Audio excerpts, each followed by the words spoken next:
So the Cowboys bringing in Jelani Woods as a prospect for the Cowboys. Now, I hope they get a chance to draft this guy. You know, at the end of the day, you got a 6'6", 6 foot, close to 7 guy that runs like a gazelle. He's fast, he's quick, he's elusive, he's a little raw. He's new to the position as it relates to tight end, but he's an enthusiastic blocker.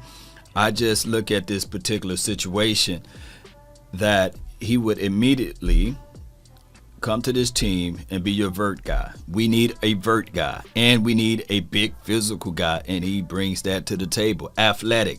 My biggest thing with him, as far as an accolade, he used to play quarterback.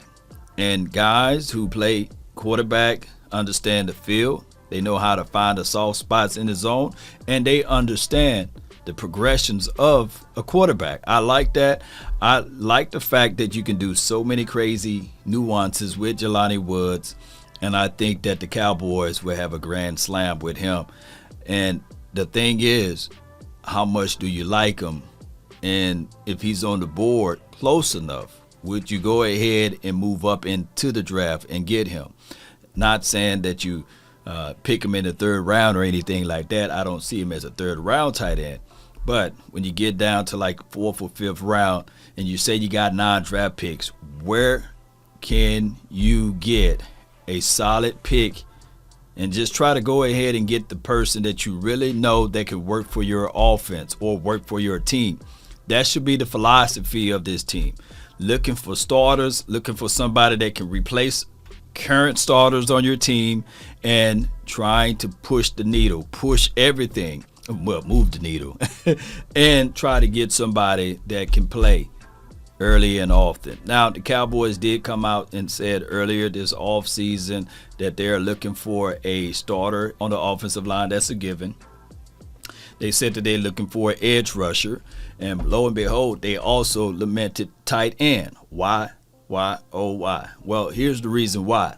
The tight end is always the quarterback best friend, and I believe that they're going to look at this thing and say, okay, they're going to move back to 12 personnel look. Instead of running that 11 personnel, they're going to get back to 12 personnel look. They're going to try to utilize the middle of the field more, and on top of that, that will give more and more cushions and opportunities for CeeDee Lamb.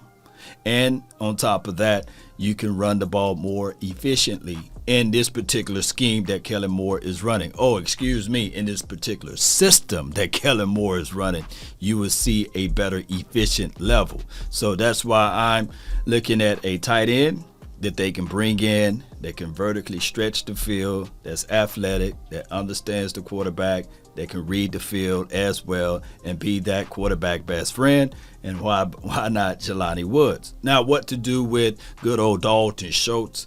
Well, they got him on a 1-year situation, a big 1-year rental if he plays under this franchise tag. They can't rescind it because he already put his ink to paper on that, but they can save some money if they go ahead and make it a long-term contract, and maybe you'll save $5 to $6 million off your cap, and then you can work out a deal or situation with more and more veteran guys. And this is a cap business, right? The Cowboys been called the Cap Boys, and they have not been willing and dealing the right and proper way from our thoughts, right? And they did this a lot, signed their own guys. So we'll find out which direction the Cowboys will be in. They're looking right at, by June, $25 million. If they come up with a long-term contract for Dalton Schultz, man, you're looking at close to $30 million. And then, of course, you'll have to pay the draft picks you got, and that's roughly around $7 to $8 million collectively. You still got a lot of money. Cowboys need to figure that part out. It's not about having a lot of money. It's about having playmakers and someone that's dogs. You got to have the dogs and getting those guys out there on the field to play. And winning games, of course, and winning playoff games. And then, of course, that leads to other things. Cowboy Nation, post me your thoughts, post me your concerns of Jelani Woods. Who would you like to have as a tight end for the Dallas Cowboys heading into the 2022 season out of this draft? That's been my time. I really thank you all for yours. DC for life. Salute.